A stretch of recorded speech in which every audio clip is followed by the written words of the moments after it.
विषय विज्ञान, इयत्ता 8वी, धडा 11वा, मानवी शरीर व इंद्रिय संस्था. प्रस्तावना. मुलांनो, मानवाची गणना ही सस्तन प्राण्यांमध्ये केली जाते. सर्व प्राण्यांमध्ये मानव हा सर्वात बुद्धिमान प्राणी आहे. मानवी जीवशास्त्राचा अभ्यास करण्यासाठी मानवी शरीराच्या रचनेची माहिती करून घेणे गरजेचे आहे. मानवी शरीराचे कार्य व्यवस्थित पार पाडण्यासाठी मानवी शरीरामध्ये विविध संस्था कार्यरत असतात. या संस्थांविषयी आपण या आधीही माहिती अभ्यासली आहे. तर मला सांगा, इंद्रिये व इंद्रिय संस्था कशापासून बनलेल्या असतात? इंद्रिये ही ऊतींपासून तर इंद्रिय संस्था या समान कार्य करणाऱ्या अवयवांपासून बनलेल्या असतात. अगदी बरोबर. उदाहरणार्थ डोळे, नाक, जीभ ही आपली इंद्रिये ऊतींपासून बनलेली असतात. बरं सांगा, मानवी शरीरामध्ये कोणकोणत्या इंद्रिय संस्था आहेत?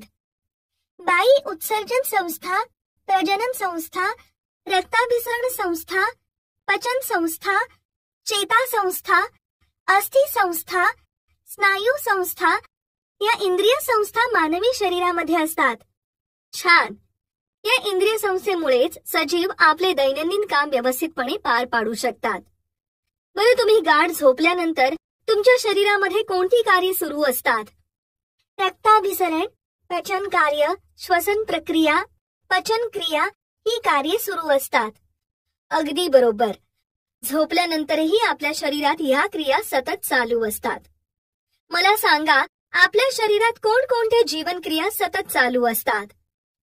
श्वसन, रक्ताभिसरण आणि चेता संस्था या जीवनक्रिया सतत चालू असतात. बरोबर. इंद्रिय संस्था. मुलांनो, आपल्या शरीरातील जीवनक्रिया व्यवस्थित पार पाडण्यासाठी अनेक इंद्रिये समूहाने आपली कामे करत असतात. या जीवन प्रक्रियांचे वेगवेगळे टप्पे असतात. एका विशिष्ट टप्प्यांवर विशिष्ट इंद्रिये आपले काम करत असतात. एखादे ठराविक काम एकत्रितपणे पूर्ण करणाऱ्या इंद्रिय समूहाला इंद्रिय संस्था असे म्हणतात. आपल्या शरीरामध्ये पचन संस्था, श्वसन संस्था, रक्ताभिसरण संस्था, चेता संस्था, उत्सर्जन संस्था, प्रजनन संस्था, अस्थि संस्था, स्नायू संस्था अशा अनेक इंद्रिय संस्था आपले कार्य अविरत करत असतात. तर या पाठामध्ये आपण मानवी शरीरातील अशा अनेक इंद्रिय संस्थांविषयी माहिती घेऊया. तत्पूर्वी मला सांगा, प्राण्यांच्या शरीरामध्ये श्वासोच्छवासाचे कार्य कोणकोणती इंद्रिये करतात? नाक, घसा, स्वरयंत्र, श्वसननलिका, फुफ्फुसे, वायुकोश, श्वासपटल, बरगड्यांचे स्नायू यांच्या साहाय्याने प्राण्यांच्या शरीरामध्ये श्वासोच्छवासाचे कार्य चालते. अगदी बरोबर. या इंद्रियांमार्फत जे कार्य चालते ते सस्तन प्राण्यांमध्ये चालते. तर जलचर प्राणी हे कल्ल्यांच्या साहाय्याने श्वासोच्छवासाचे कार्य करतात. तसेच वेगवेगळ्या अपृष्ठवंशीय प्राण्यात वेगवेगळी श्वसनेंद्रिये असतात. श्वसन प्रक्रिया. मानवी शरीरामध्ये विविध जीवन प्रक्रिया चालू राहण्यासाठी ऊर्जेची खूप आवश्यकता असते. ऊर्जेची निर्मिती ही पेशींमध्ये होत असते. या ऊर्जा निर्मितीसाठी पेशींना विद्राव्य अन्न घटक व ऑक्सिजनचा पुरवठा होणे खूप गरजेचे असते. ही कामे श्वसन संस्था व रक्ताभिसरण संस्था करतात. श्वसनाची प्रक्रिया ही बहिश्वसन किंवा बाह्य श्वसन, अंतश्वसन आणि पेशी श्वसन या 3 टप्प्यात होत असते. त्यांची आता आपण माहिती घेऊ. बहिश्वसन किंवा बाह्य श्वसन. नाकावाटे आपण श्वास घेतो. नाकाच्या 2 छिद्रांना नासिका छिद्रे म्हणतात. त्यामागील पडद्याला नासिका पटल असे म्हणतात. नाक हे घाणेंद्रिय आहे. नाकाद्वारे आपण श्वास घेतो व उच्छ्वास सोडतो. श्वास घेणे. नाकाद्वारे आपण हवा आत घेतो व ती हवा श्वसन नलिकेमार्फत दोन्ही फुफ्फुसात जाते. उच्छ्वास. फुफ्फुसात घेतलेला हवेतील ऑक्सिजन रक्तामध्ये मिसळतो. त्यानंतर रक्त शरीरातील कार्बन डायऑक्साईड म्हणजे CO2 फुफ्फुसाकडे पोहोचवते व उच्छ्वासावाटे ही हवा बाहेर टाकली जाते. अशा प्रकारे श्वास घेणे व उच्छ्वास म्हणजे श्वास सोडणे या दोन्ही क्रिया फुफ्फुसांमार्फत घडून येतात. त्यामुळे या दोन्ही क्रियांना एकत्रितपणे बहिश्वसन किंवा बाह्य श्वसन असे म्हणतात. अंतश्वसन. शरीरातील सर्वच पेशी व रक्त यांच्या दरम्यान वायूंची देवाणघेवाण होत असते. या वायूंच्या देवाणघेवाणीलाच आपण अंतश्वसन असे म्हणतो. अंतःश्वसन या क्रियेद्वारे रक्तातून पेशींमध्ये ऑक्सिजन म्हणजेच O2 वायू जातो, तर पेशीतून रक्तामध्ये कार्बन डायऑक्साईड येतो. पेशी श्वसन. ऑक्सिजनमुळे पेशींमधील ग्लुकोज सारख्या विद्राव्य घटकांचे मंद ज्वलन होते व ATP म्हणजेच अॅडेनोसाइन ट्रायफॉस्फेटच्या स्वरूपात ऊर्जा मोकळी होत असते. या क्रियेबरोबरच कार्बन डायऑक्साईड व जलबाष्प हे उपयोगी नसणारे पदार्थही तयार होतात. या क्रियेला पेशी श्वसन असे म्हणतात. पेशी श्वसन ही जैव रासायनिक प्रक्रिया आहे. हेच पेशी श्वसन समीकरणाच्या रूपात पुढील प्रमाणे मांडले जाते. C6H12O6 अधिक 6O2 अभिक्रिया 6CO2 अधिक 6H2O ऊर्जा 38 ATP. अशा प्रकारे श्वसनाची प्रक्रिया ही वरील 3 टप्प्यात चालते. जरा डोके चालवा. मुलांनो, खालील तक्त्यात अमिबा, गांडूळ, झुरळ, वनस्पती, जलचर प्राणी आणि पक्षी हे कशाच्या सहाय्याने श्वसन करतात ते दिले आहे. त्याचे तुम्ही नीट निरीक्षण करून हा तक्ता लक्षात ठेवा. अशा प्रकारे वरील तक्त्यावरून अमिबा, गांडूळ, झुरळ, वनस्पती, विविध जलचर प्राणी व पक्षी हे कसे श्वसन करतात हे स्पष्ट होते. बरं, आता मला सांगा, इंधनाच्या ज्वलनातून उष्णतेबरोबर ध्वनी व प्रकाशाची निर्मिती होते. तर याच प्रकारे पेशीत अन्न घटकांचे ज्वलन होत असताना ध्वनी व प्रकाशाची निर्मिती होत असेल का? नाही, कारण ध्वनी व प्रकाश पेशीतील रासायनिक प्रक्रियेने तयार होत नाहीत. अगदी बरोबर. ध्वनी व प्रकाश पेशीतील रासायनिक प्रक्रियेने तयार होणार नाहीत. पेशी श्वसनाच्या वेळी होणारे ऑक्सिडीकरण हे हळूवार होत असते. उदाहरणार्थ, इंधन जळत असताना ऊर्जा उत्पन्न होते, तशी खूप मोठ्या प्रमाणात पेशीत ऊर्जा निर्मिती होत नसते. सांगा पाहू. मुलांनो, मला सांगा, श्वसन संस्थेमध्ये कोणकोणत्या इंद्रियांचा समावेश होतो? घसा, स्वरयंत्र, श्वासनलिका, श्वसनी, फुफ्फुसे तसेच नाकपुड्या व तोंड. अगदी बरोबर. नाकपुड्यांपासून श्वसनाचा मार्ग सुरू होतो व तोंडाद्वारे ती हवा आत घेतली जाते व त्यानंतर वरील इंद्रियातून श्वसनाचा प्रवास होतो. आता सांगा, जेवताना का बरं बोलू नये? जेवताना बोलू नये कारण ठसका लागण्याची भीती असते. बरोबर, कारण मुख्य मार्ग व नाकपुड्यांचा मार्ग हा घशाच्या आतील भागात असतो. त्या ठिकाणापासून अन्न नलिका आणि श्वास नलिका सुरू होते. या दोन्ही नलिकांच्या सुरुवातीला अधिकंठ ही झडप असते. आपण जेवत असताना अन्नाचे घास घशातून अन्न नलिकेत जातात, त्यावेळी श्वसन नलिकेवर झडप बसते. आपण जेवताना बोललो तर अधिकंठाची हालचाल होते, तर त्यामुळे ठसका लागतो. म्हणून जेवताना आपण शांत राहून जेवण करायला पाहिजे. मानवी शरीरात श्वसन हे खूप खूप महत्वाचे आहे. या श्वसनाचा मार्ग हा श्वसन संस्थेवर अवलंबून असतो. तर आता आपण श्वसन संस्थेविषयी माहिती घेऊया. श्वसन संस्था, रचना व कार्ये. श्वसन संस्थेमध्ये नाक, घसा, श्वासनलिका, फुफ्फुसे, श्वासपटल या सर्वांचे कार्य खूप महत्वाचे आहे. आता आपण याविषयी अधिक विस्ताराने माहिती घेऊ. सर्वप्रथम ही बाजूची आकृती पहा. आकृतीत दाखविल्याप्रमाणे नाकपोकळीतून हवा आतमध्ये घेतली जाते. घसा, स्वरयंत्र, श्वासनलिका, फुफ्फुसे यामार्फत हवेचा प्रवास सुरू होतो. तर आता आपण श्वसन संस्थेची रचना व कार्ये यांची माहिती घेऊ. नाक. हवेचा प्रवास हा सर्वप्रथम नाकाद्वारे सुरू होतो. म्हणजेच श्वसन क्रियेची व श्वसन संस्थेची सुरुवात ही नाकाद्वारे होते. नाकातील केसांच्या व चिकट पदार्थांच्या मदतीने हवा गाळली जाते व पुढे पाठवली जाते. घसा. घशापासून अन्ननलिका व श्वसननलिका सुरू होतात. श्वासनलिका ही अन्ननलिकेच्या पुढे असते. श्वासनलिकेच्या वरील बाजूस एक झाकण असते. अन्ननलिकेत अन्न जाताना या झाकणामुळे श्वसननलिका झाकली जाते. त्यामुळे श्वसननलिकेमध्ये अन्नाचे कण शिरत नाहीत. इतर वेळी श्वासनलिका उघडी असते, यामुळे हवा घशातून श्वासनलिकेत जाते. श्वासनलिका. श्वासनलिकेचा सुरुवातीचा भाग हा स्वरयंत्रामुळे फुगलेला दिसतो. छातीमध्ये श्वासनलिकेला 2 फाटे फुटलेले असतात. एक फाटा उजव्या फुफ्फुसाकडे तर एक फाटा डाव्या फुफ्फुसाकडे जातो. फुफ्फुसे. छातीच्या पोकळीत हृदयाच्या डाव्या व उजव्या बाजूस एक एक फुफ्फुस असते. छातीच्या पोकळीचा बराचसा भाग हा फुफ्फुसानेच व्यापलेला असतो. त्यामुळे हृदयाचा पण बराचसा पृष्ठभाग हा झाकला जातो. प्रत्येक फुफ्फुसावर 2 पदराचे आवरण असते. त्या आवरणाला फुफ्फुस आवरण असे म्हणतात. फुफ्फुसे ही स्पंजासारखी असतात. ती लहान लहान कप्प्यांनी बनलेली असतात. त्या कप्प्यांनाच वायुकोश असे म्हणतात. या वायुकोशांच्या भोवताली केशवाहिन्यांचे दाट असे जाळे असते. त्यामुळे श्वसनक्रियेत वायुकोशाला अनन्यसाधारण महत्व आहे. ही बाजूची आकृती पहा.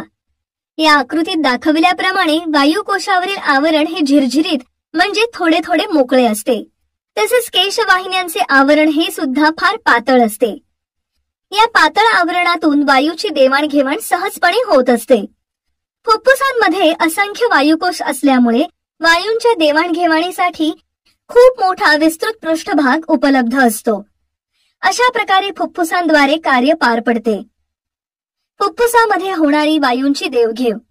फुफ्फुसातील वायुकोशांभोवती रक्त वाहत असल्यामुळे वायूंची देवघेव चालू असते. रक्तातील तांबड्या पेशींमध्ये हिमोग्लोबिन हे लोहयुक्त प्रथिन असते. हेच हिमोग्लोबिन वायुकोशात आलेला हवेतील ऑक्सिजन शोषून घेते. त्याचवेळी कार्बन डायऑक्साईड व जलबाष्प रक्तातून वायुकोशात जातात व तेथील हवेत मिसळून जातात. या क्रियेला विसरण म्हणतात. त्यानंतर ऑक्सिजन हा रक्तात घेतला जातो. नंतर कार्बन डायऑक्साईड व जलबाष्प रक्तातून बाहेर काढले जाऊन उच्छ्वासावाटे बाहेर टाकले जातात. अशा प्रकारे फुफ्फुसामध्ये वायूंची देवाणघेवाण होते. श्वासपटल. शरीराचा पिंजरा हा बरगड्यांनी बनलेला असतो. छातीच्या पिंजऱ्याच्या तळापाशी एक स्नायूचा पडदा असतो.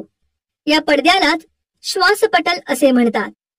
श्वासपटल ही छातीची पोकळी व उदर पोकळी म्हणजे पोटाची पोकळी यांच्या दरम्यान असते. श्वास घेताना बरगड्या ह्या किंचित वर उचलल्या जातात व श्वासपटल खाली जाते. या दोन्ही क्रिया एकदम घडल्यामुळे फुफ्फुसांवरील दाब कमी होतो. त्यामुळे बाहेरील हवा नाकावाटे फुफ्फुसांमध्ये जाते. बरगड्या मूळ जागी परत आल्या आणि श्वासपटल पुन्हा वर उचलले गेले की फुफ्फुसांवर दाब पडतो, कारण त्यामुळे श्वासोच्छ्वास ही क्रिया घडून येते. अशा प्रकारे आपण श्वसन संस्थेची रचना व कार्य अभ्यासले आहे. रक्ताभिसरण संस्था. मला सांगा, रक्ताभिसरण म्हणजे काय? शरीरामध्ये रक्ताच्या सहाय्याने एका भागात शोषून घेतलेले पदार्थ किंवा वायू दुसऱ्या भागाकडे पोहोचवणे म्हणजे रक्ताभिसरण क्रिया होय. अगदी बरोबर. रक्ताभिसरण संस्थेमध्ये कोणकोणत्या इंद्रियांचा समावेश होतो? हृदय व रक्तवाहिन्या. छान. रक्ताभिसरण संस्थेमध्ये हृदय, धमन्या, शिरा, रक्तकेशिका, रक्तपेशी यांचा समावेश होतो. यांपैकी हृदय व रक्तवाहिन्या ही इंद्रिये आहेत. तर आता आपण या रक्ताभिसरण संस्थेविषयी अधिक माहिती जाणून घेऊ. शरीरातील रक्ताच्या सहाय्याने एका भागातून शोषून घेतलेले पदार्थ किंवा वायू दुसऱ्या भागाकडे पोहोचवणे म्हणजेच रक्ताभिसरण होय. रक्ताभिसरणाची संस्था ही शरीरात कार्यरत असते. शरीराच्या निरनिराळ्या अवयवांमध्ये पाणी, संप्रेरके, ऑक्सिजन, विद्राव्य, अन्न घटक, टाकाऊ पदार्थ असे विविध पदार्थ वाहून नेले जातात. हे पदार्थ वाहून नेण्याचे कार्य रक्ताभिसरण संस्था करते. मानव व प्राण्यांमध्ये रक्ताभिसरणासाठी स्वतंत्र संस्था असते. रक्ताभिसरण संस्थेमध्ये हृदय, धमन्या, शिरा, रक्तवाहिन्या, रक्तपेशी, केशिका यांचा समावेश होतो.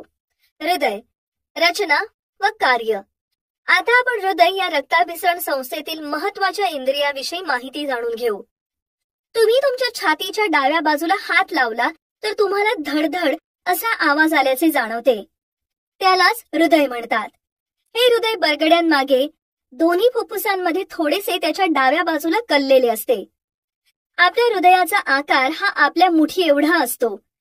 त्याचे वजन हे जवळपास 360 ग्रॅम इतके असते. आपल्या हृदयाच्या भोवती दुपदरी आवरण असते. यालाच हृदयावरण असे म्हणतात. हृदयावरणाच्या 2 थरांमध्ये एक द्रव पदार्थ असतो. त्या द्रव पदार्थामुळे घर्षणापासून व धक्क्यांपासून हृदयाचे संरक्षण होत असते. ही आकृती पहा. या आकृतीत दाखविल्याप्रमाणे आपले हृदय हे आतून असे असते. हृदयाला 4 कप्पे असतात.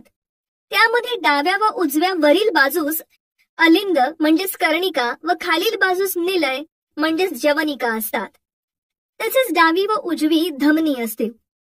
वरच्या बाजूला महारोहिणी तर खालच्या बाजूला अधोमहाशीर असते. अशा प्रकारे हृदयाची रचना असते. मानवाचे हृदय हा एक स्नायुमय मांसल असा अवयव आहे. हृदय हे स्नायूंचे बनलेले असते. हृदयातील स्नायूंच्या हालचाली या अनैच्छिक स्वरूपाच्या असतात आणि त्याचे आकुंचन व शिथिलीकरण एका निश्चित वेळेत व तालात होत असते. यालाच हृदयाचे स्पंदन असे म्हणतात. हृदयाच्या आतमध्ये असलेल्या उभ्या पडद्यामुळे हृदयाचे डावा व उजवा असे 2 भाग होतात. पुन्हा याच 2 भागांचे प्रत्येकी 2-2 कप्पे पडतात. अशा प्रकारे हृदयाचे 4 कप्पे असतात. त्यातील वरच्या कप्प्यांना अलिंद तर खालच्या कप्प्यांना निलय असे म्हणतात. शरीराकडून हृदयाकडे येणारे रक्त स्वीकारण्याचे कार्य अलिंदाचे असते व हृदयातील रक्त बाहेर घेऊन जाण्याचे काम निलय करतात.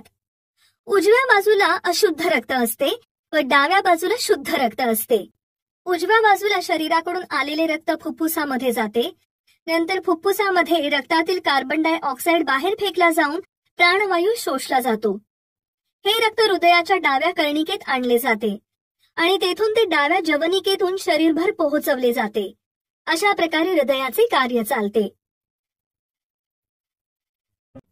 रक्तवाहिन्या, रचना व कार्य. मुलांनो, आपल्या शरीराच्या डाव्या बाजूवर हात ठेवला की आपल्याला धडधड होत असल्याचे जाणवते. हृदयाची स्पंदने सतत चालू असतात. त्यामुळे रक्तवाहिन्यातही सतत रक्त फिरत असते. या रक्तवाहिन्या 2 प्रकारच्या असतात. रोहिणी म्हणजे धमन्या, नीला म्हणजे शिरा. त्यांची आता आपण माहिती घेऊ. रोहिणी, धमन्या. आपल्या हृदयापासून शरीरातील वेगवेगळ्या भागाकडे रक्त वाहून नेले जाते. या रक्त वाहून नेणाऱ्या वाहिन्यांना धमन्या असे म्हणतात. या धमन्या खोलवर रुजलेल्या असून सर्व धमन्या ऑक्सिजन वाहून नेतात. मात्र फुफ्फुस धमनी ही ऑक्सिजन वाहून नेत नाही. धमन्यांची भित्ती काही जाड असते. त्यांच्या पोकळीमध्ये झडपा नसतात. नीला. नीलाचे कार्य हे धमन्यांच्या विरुद्ध आहे. कारण शरीराच्या विविध भागांकडून हृदयाकडे रक्त वाहून नेणाऱ्या वाहिन्यांना नीला असे म्हणतात. फुफ्फुसातील म्हणजेच फुफ्फुस सोडून उरलेल्या सर्व नीलांमधून विनाक्षजती म्हणजेच कार्बन डायऑक्साईड युक्त रक्त वाहून नेले जाते. जास्तीत जास्त नीला या त्वचेला लागून असतात. नीलांच्या पोकळीमध्ये झडपा असतात. ही बाजूची आकृती पहा. या आकृतीत दाखविल्याप्रमाणे रोहिणी व नीला यामध्ये आवरण, स्नायू, संयोजी ऊती असतात व झडप ही फक्त नलिकेमध्येच असते. मुलांनो, नीलाच्या पोकळीमध्ये झडपा असतात कारण झडपांमुळे रक्त हे विरुद्ध बाजूला फिरू शकत नाही. झडपा नसत्या तर रक्त हे सरळ प्रवाहित झाले असते. त्यामुळे ठराविक जागेला आवश्यक तो रक्त पुरवठा झाला नसता. अशा प्रकारे आपण नीला व धमन्या यांची माहिती घेतली. असे होऊन गेले. विल्यम हार्वे या ब्रिटिश डॉक्टरने 1628 साली शरीरातील रक्ताभिसरण कसे होते याविषयी सांगितले आहे. आपले हृदय म्हणजे एक स्नायुमय पंप असून या पंपाद्वारे आपल्या शरीरात रक्ताभिसरण केले जाते. याविषयी त्यांनी समर्पक असा सिद्धांत मांडला आहे. रक्तवाहिन्यांमध्ये असणाऱ्या झडपांचे काम कशा प्रकारे चालते हे हार्वे यांनी शोधून काढले आहे. केशवाहिन्या, केशिका. मानवी शरीरामध्ये ज्यावेळेस धमन्या शरीरात पसरत जातात त्यावेळेस धमन्यांना फाटे फुटतात. त्यांचा व्यास लहान लहान होत जाऊन त्या केसासारख्या दिसतात. म्हणून त्यांना केशिका असे म्हणतात. केशिकांच्या भित्तिका ह्या पातळ असून अत्यंत बारीक व एकसरी असतात. त्यामुळे केशिका आणि पेशी यांच्यात पदार्थांची देवाणघेवाण अतिशय सहजपणे होते. म्हणजेच रक्तातील ऑक्सिजन, अन्न घटक, जीवनसत्वे, संप्रेरके हे घटक पेशीत मिसळतात तर पेशींमध्ये असणारे निरुपयोगी पदार्थ रक्तात येतात. केशिका या इतरांसोबत जोडल्या जातात. त्यामुळे जास्त व्यासाच्या वाहिन्या तयार होतात. त्या वाहिन्यांना शिरा असे म्हणतात. ही बाजूची आकृती पहा. या आकृतीत दाखवल्याप्रमाणे हृदयाकडून जाणारी धमनी दाखवली आहे. त्या धमनीला फाटे फुटलेले दिसतात. तसेच ते फाटे लहान लहान होत समोर जातात. ते केसासारखे दिसतात. त्यांनाच केशवाहिन्या म्हणतात. याच केशवाहिन्या एकमेकींना जोडल्या जाऊन त्याचे शिरात रूपांतर होताना दिसते. अशाच केशवाहिन्यांचे जाळे हे शरीरातील प्रत्येक अवयवात पसरलेले असते. माहित आहे का तुम्हाला हृदय हे आपल्या शरीरात खूप महत्वाचे कार्य करते. निरोगी माणसाचे हृदय हे दर मिनिटाला 72 वेळा धडधडते, म्हणजेच एका मिनिटात 72 वेळा हृदयाचे ठोके पडतात. व्यायाम केल्यामुळे किंवा शारीरिक कार्य जास्त केल्यामुळे तसेच मनात निर्माण होणाऱ्या भावनांमुळे हृदयाचे ठोके वाढत असतात. तर माणूस आराम करत असेल किंवा झोपला असेल तर हे हृदयाचे ठोके कमी होतात. लहान बालकांच्या हृदयाच्या ठोक्यांची संख्या ही जास्त असते. हृदयाचे ठोके पडत असताना 2 प्रकारचे आवाज येतात. त्यातील एका आवाजाला डब व दुसऱ्या आवाजाला लब असे म्हणतात. आपले हृदय हे प्रत्येक ठोक्याला जवळपास 75 मिलीलिटर रक्त हे पुढे ढकलते. अशा प्रकारे हृदय कार्य करीत असते. हृदयातील रक्ताभिसरण, हृदयाचे कार्य. आता आपण हृदयातील रक्ताभिसरणाविषयी व हृदयाच्या कार्याविषयी माहिती अभ्यासूया. आपल्या शरीरातील प्रत्येक पेशीला रक्ताची आवश्यकता असते व हे रक्त पेशीला पोहोचवणे व ते परत आणण्याच्या क्रियेलाच रक्ताभिसरण असे म्हणतात. रक्ताभिसरणाचे कार्य हे हृदयाच्या स्पंदनामुळे घडून येते. रक्त सतत फिरत राहण्यासाठी हृदयाच्या आकुंचन व शिथिलीकरण या क्रिया एकांतरितच घडत असतात. एक आकुंचन व त्यानंतरचे एक शिथिलीकरण म्हणजेच हृदयाचा एक ठोका होय. हृदयाच्या या कार्यामुळे शरीरातील इतरही कार्ये व्यवस्थितरित्या पार पडण्यास मदत होते. आता आपण हृदयाच्या ठोक्याला कसे जाणून घ्यायचे याविषयी कृती करून पाहूया. या कृतीसाठी आपण बारीक छिद्र असणारी 2 फूट लांब रबरी नळी, घड्याळ व एक नरसाळे घेऊया. कृती: सर्वप्रथम रबरी नळीच्या एका टोकाला नरसाळे जोडा. त्यानंतर नरसाळ्याचे उघडे तोंड छातीवर डाव्या बाजूला ठेवा. आता हृदयाचा आवाज ऐकण्यासाठी नळीचे दुसरे टोक कानाजवळ ठेवा आणि घड्याळावर लक्ष ठेवून पहा एका मिनिटाला किती ठोके पडतात. आता तुम्ही मला हृदयाचे ठोके व हाताच्या नाडीचे ठोके यामध्ये काय सहसंबंध आहे ते सांगा बरं. हातावर जाणवणारे नाडीचे ठोके हे हृदयाच्या स्पंदनाच्या वेगावरच अवलंबून असतात. हृदयाच्या आकुंचनामुळे रक्तावर दाब येऊन ते पुढे ढकलले जातात. त्यामुळे नाडीचे ठोके उत्पन्न होत असतात. नाडीचे ठोके मोजणे म्हणजेच हृदयाचे ठोके मोजण्यासारखेच असते. अगदी बरोबर. हृदयाचे स्पंदन व नाडीचे ठोके या दोन्ही बाबी वेगळ्या आहेत. कारण हृदयाचे स्पंदन हे हृदयाचे आकुंचन दर्शवते, तर नाडीचे ठोके हे रक्तवाहिन्यातून वाहणारा आणि शरीराच्या आत वाढत जाणारा रक्ताचा दाब दर्शवते. रक्त. मला सांगा, कानाच्या मागे किंवा पायांच्या टाचेच्या वरच्या बाजूला सुद्धा ठोके अनुभवले जातात.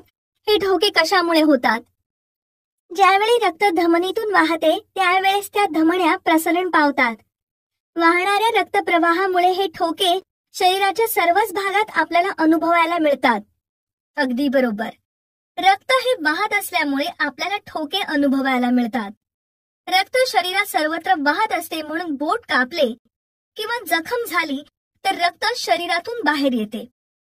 आता आपण रक्ताविषयी माहिती अभ्यासूया.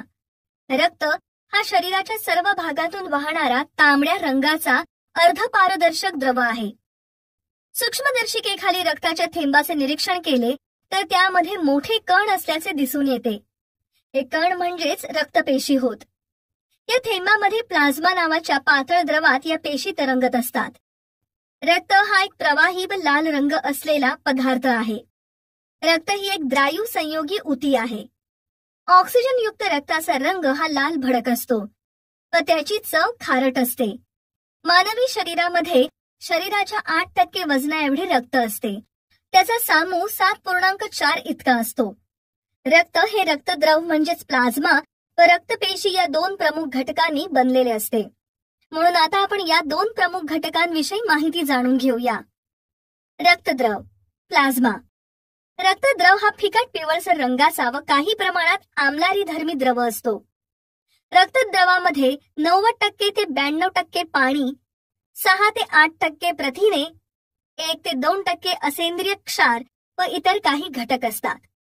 रक्तद्रवामध्ये असणारा अल्ब्युमिन हा घटक संपूर्ण शरीरभर पाणी विभागण्याचे काम करतो. रक्तातील ग्लोब्युलिन्स हा घटक संरक्षण करतो. फायब्रिनोजेन व प्रोथ्रोम्बिन हे रक्त गोठण्याच्या क्रियेत मदत करतात. असेंद्रिय आयने ही कॅल्शियम, सोडियम, पोटॅशियम हे चेता आणि स्नायू कार्याचे नियंत्रण ठेवतात. अशा प्रकारे रक्तामध्ये असणाऱ्या प्लाझ्मा म्हणजे रक्तद्रव या घटकाचे कार्य चालते. आता आपण रक्तकणिकांविषयी माहिती घेऊ. रक्तकणिका, रक्तपेशी. रक्तकणिका या लोहित रक्तपेशी व श्वेत रक्तकणिका म्हणजेच पांढऱ्या पेशी अशा दोन प्रकारच्या असतात. लोहित रक्तपेशी आरबीसी. लोहित रक्तपेशींचा व्यास 7.2 मायक्रॉन इतका असतो. या पेशींचा आकार लहान व वर्तुळाकार असून या पेशीला केंद्रक नसते. या पेशींमध्ये हिमोग्लोबिन असते, त्यामुळे रक्ताचा रंग लाल असतो. हिमोग्लोबिनमुळे ऑक्सिजन रक्तात मिसळतो. या लोहित रक्तकणिकांना ऑक्सिजन वाहक असेही म्हटले जाते. रक्ताच्या प्रत्येक घन मिलीमीटर मध्ये 50-60 लक्ष आरबीसी म्हणजेच लाल रक्तपेशी असतात. या आरबीसी म्हणजेच लाल रक्तपेशींची निर्मिती ही अस्थिमज्जेत होते. या आरबीसी रक्तपेशी 100 ते 127 दिवस जगतात. पुरुषांपेक्षा स्त्रियांमध्ये आरबीसीचे प्रमाण कमी असते. श्वेत रक्तकणिका डब्ल्यूबीसी. डब्ल्यूबीसी या पांढऱ्या रक्तपेशींचा व्यास 10 मायक्रॉन इतका असतो. पांढऱ्या रक्तपेशी आकाराने मोठ्या असतात. यांना केंद्रक असते. पांढऱ्या पेशींची निर्मिती अस्थिमज्जेत होते. रंगहीन पेशी रक्ताच्या प्रत्येक घन मिलीमीटर मध्ये 5000 ते 10,000 पांढऱ्या पेशी असतात. या पेशींचे basophil, eosinophil, neutrophil, monocytes, lymphocyte हे 5 प्रकार आहेत. पांढऱ्या पेशीचे आयुर्मान केवळ 3 ते 4 दिवस इतके कमी असते. आपण लोहित रक्तपेशी व पांढऱ्या रक्तपेशी याविषयी माहिती अभ्यासली. आता आपण याचे कार्य अभ्यासूया. रक्तकणिकेची कार्ये. पांढऱ्या पेशी ह्या आपल्या शरीराचे सैनिकांसारखे संरक्षण करतात. शरीरात कुठेही रोगजंतूंचा शिरकाव झाला तर त्यावर पेशी हल्ला करतात. सूक्ष्म जीवांमुळे होणाऱ्या रोगांपासून शरीराचे रक्षण करतात. अशा प्रकारे या श्वेत रक्तपेशी शरीराच्या संरक्षक कवचच असतात. रक्तपट्टिका प्लेटलेट्स. रक्तपट्टिका अतिशय लहान व तबकडीच्या आकारांच्या असतात. रक्ताच्या एका घन मिलीमीटर मध्ये रक्तपट्टिका या जवळपास 2.5 लक्ष ते 4 लक्ष इतके असतात. याच रक्तपट्टिका रक्त गोठवण्यासाठी खूप मदत करतात. त्या केवळ 5 ते 10 दिवस जिवंत राहू शकतात. रक्ताची कार्ये. आता आपण रक्ताची कार्ये काय असतात ते पाहूया. वायूंचे परिवहन. फुफ्फुसांमधील ऑक्सिजन हा पेशींपर्यंत पोहोचवण्याचे कार्य रक्त करते. तसेच ऊतींकडून फुफ्फुसांमध्ये कार्बन डाय ऑक्साईड आणण्याचे कार्यही रक्त करते. पोषण तत्वांचे वहन. अन्ननलिकेच्या भित्तिकेमधून ग्लुकोज, मेदाम्ले, अमिनो आम्ले यासारखी पचन झालेली साधी पोषण तत्वे रक्तात घेतली जातात व ही पोषण तत्वे प्रत्येक पेशीपर्यंत पोहोचवली जातात. टाकाऊ पदार्थांचे वहन. उत्सर्जन क्रियेद्वारे टाकाऊ पदार्थ शरीराबाहेर टाकले जातात. तसेच युरिया, अमोनिया, क्रिएटिनिन इत्यादी नायट्रोजनयुक्त टाकाऊ पदार्थ ऊतींकडून रक्तात जमा केले जातात. त्यानंतर हे पदार्थ रक्ताद्वारे वृक्काकडे वाहून नेले जातात व त्यानंतर शरीराबाहेर टाकले जातात. शरीर रक्षण. शरीराचे रक्षण करणे खूप आवश्यक असते. यामध्ये रक्ताचा सिंहाचा वाटा असतो, कारण रक्तामध्ये प्रतिपिंडाची निर्मिती होते आणि ते सूक्ष्म जीवाणू व इतर उपद्रवी कणांपासून शरीराचे रक्षण करतात. विकर व संप्रेरक परिवहन. विकरे आणि संप्रेरके हे रक्तात स्त्रवतात. तेथून ती ज्या ठिकाणी त्यांची अभिक्रिया होते तेथे वाहून नेली जातात. तापमान नियमन. मानवी शरीराचे तापमान हे 37 अंश सेल्सिअस इतके असते. ते कायम राखले जाते, कारण योग्य नियमनामुळे वाहिनी विस्फारण व वाहिनी संकोचन या क्रिया घडून येतात. रक्त हे शरीरातील सोडियम, पोटॅशियम यांसारख्या क्षारांचा समतोल राखण्यास मदत करते. कधी कधी रक्त वाहत असल्यास गुठळी तयार करून जखम बंद केली जाते. हे महत्वाचे कार्य प्लेटलेट व रक्तद्रवातील फायब्रिनोजेन ही प्रथिने करतात. अशा प्रकारे आपण रक्ताची कार्य अभ्यासली आहेत. मानवी रक्तगट. मुलांनो, या अगोदर आपण रक्तगटाविषयी माहिती अभ्यासली आहे. आता आपण मानवी रक्तगट याची अधिक विस्ताराने माहिती घेऊया. रक्तामध्ये प्रतिजन व प्रतिपिंडे ही 2 प्रथिने रक्ताचे वेगवेगळे गट तयार करण्याचे कार्य करतात. त्यामुळेच मानवी रक्ताचे ए, बी, AB व O हे 4 प्रमुख गट तयार होतात. RH म्हणजेच रिसस पॉझिटिव्ह व RH निगेटिव्ह असे प्रत्येक गटाचे 2 प्रकार मिळून 8 रक्तगट तयार होतात. उदाहरणार्थ ARH पॉझिटिव्ह व ARH निगेटिव्ह. रक्तदान. मुलांनो, रक्तदान म्हणजेच एक प्रकारचे जीवनदान होय. कारण एकसारखे गट असलेले रक्त हे वेगवेगळ्या व्यक्तीला चढवता येते. तसेच वेगळे रक्तगट मात्र ते ठराविक रक्तगटाला जुळून येत असतात. जसे एखाद्या व्यक्तीचा अपघात झाला की रक्त वाहते किंवा शस्त्रक्रिया करतेवेळी रुग्णाला रक्त द्यावे लागते. तसेच ॲनेमिया, थॅलेसेमिया व कॅन्सरग्रस्त रुग्णांना बाहेरून रक्त पुरवठा केला जातो. शरीरातील रक्ताची कमतरता भरून काढण्यासाठी बाहेरचे रक्त देण्यात येते. यालाच रक्त पराधान असे म्हणतात. अशा प्रकारे रक्तदान करून हे रक्त साठवले जाते व रक्त पराधनासाठी रक्तपेढ्यामार्फत रक्त पुरवठा केला जातो. रक्तपेढ्या. रक्तपेढ्यांमध्ये निरोगी व्यक्तीच्या शरीरातून रक्त काढले जाते व ते गरजूंना पुरवले जाते. हे जमा केलेले रक्त काही दिवस शीत कपाटामध्ये म्हणजेच रेफ्रिजरेटरमध्ये काही दिवसांपर्यंत ठेवता येते. रक्तदाता. जी व्यक्ती रक्त देत असते तिला रक्तदाता असे म्हणतात. रक्तग्राही. ज्या व्यक्तीला रक्त दिले जाते त्या व्यक्तीला रक्तग्राही असे म्हटले जाते. ओ गटाचे रक्त हे सर्व गटातील व्यक्तीला देता येते व AB गटाची व्यक्ती सर्वांकडून रक्त घेऊ शकते. म्हणूनच O रक्त गटाला सर्व योग्य दाता म्हणजेच युनिव्हर्सल डोनर असे म्हणतात. तर AB रक्त गटाला सर्व योग्य ग्राही म्हणजेच युनिव्हर्सल रेसिपेंट असे म्हणतात. रक्तगट हे अनुवांशिक असतात. शरीरात मातापित्यांकडून येणाऱ्या जनुकांवर ते अवलंबून असतात. रक्तदान करतेवेळी रक्तगट जुळले तरच ते रक्त रुग्णाला दिले जाते. आजचा रक्तदाता हा उद्याचा रक्त घेणारा असू शकतो. रक्तदान केल्यामुळे इतरांना जीवनदान मिळते. अपघात, रक्तस्राव, प्रसव काळ व शस्त्रक्रियांमध्ये रुग्णांना रक्ताची गरज पडते. निरोगी व्यक्तींद्वारा केलेल्या रक्तदानाचा उपयोग गरजू रुग्णांचे जीवन वाचवण्यासाठी होतो. म्हणून रक्तदान हे सर्वश्रेष्ठ दान आहे असे म्हटले जाते. रक्तदाब. Blood pressure. मुलांनो, तुम्ही नेहमी मोठ्या व्यक्तीला बीपीचा त्रास आहे असे ऐकत असाल. बीपी म्हणजेच ब्लड प्रेशर. हृदयाच्या आकुंचन व प्रसरणामुळे धमन्यांमध्ये असणारे रक्त हे प्रवाहित ठेवले जाते. आकुंचनामुळे धमन्यांच्या भिंतीवर रक्ताचा दाब पडतो. त्यालाच रक्तदाब असे म्हणतात. शरीराच्या सर्व भागांपर्यंत रक्त पोहोचवण्यासाठी रक्तदाब हा योग्य असायला पाहिजे. हृदयाचे आकुंचन ज्यावेळी होते तेव्हा रक्त जोराने रक्तवाहिन्यांमध्ये ढकलले जाते. त्याचा रक्तवाहिन्यांच्या अंतरस्तरावर दाब अधिक असतो. ज्यावेळेस जो दाब नोंदविला जातो त्याला सिस्टॉलिक दाब म्हणजेच आकुंचक दाब असे म्हणतात. तर हृदयाच्या प्रसरणाच्या वेळी जो दाब नोंदवला जातो त्याला डायस्टोलिक दाब म्हणजेच प्रकुंचनीय दाब असे म्हटले जाते. ही बाजूची आकृती पहा. या यंत्राद्वारे रक्तदाब मोजला जातो. निरोगी माणसाचा रक्तदाब हा 120 ते 80 मिलीमीटर ते 139 ते 89 मिलीमीटर मर्क्युरीच्या म्हणजेच पाऱ्याच्या स्तंभा एवढा असतो. तो मोजण्यासाठी रक्तदाब मापक यंत्रामध्ये स्पिग्मोमॅनोमीटर नावाचे यंत्र वापरले जाते. उच्च रक्तदाब. उच्च म्हणजे जास्त. माणसाच्या शरीरातील साधारण रक्तदाबापेक्षा जास्त दाब म्हणजेच उच्च रक्तदाब होय. त्यालाच इंग्रजीमध्ये हाय ब्लड प्रेशर असे म्हणतात. उच्च रक्तदाब असलेल्या व्यक्तींच्या धमन्यांमध्ये अनावश्यक तणाव निर्माण होतो. हृदयाला गरजेपेक्षा जास्त प्रमाणात काम करावे लागते. त्यामुळे सिस्टॉलिक व डायस्टॉलिक हे दोन्ही दाब वाढतात. येथे जो तक्ता दिला आहे त्या तक्त्यात रक्तदाबामध्ये सिस्टॉलिक व डायस्टॉलिक दाब हे किती असतात याची माहिती दिली आहे. त्याचे तुम्ही नीट निरीक्षण करा. अशा प्रकारे रक्तदाबाच्या प्रकारामध्ये सिस्टॉलिक दाब व डायस्टॉलिक दाब यांचे प्रमाण असते.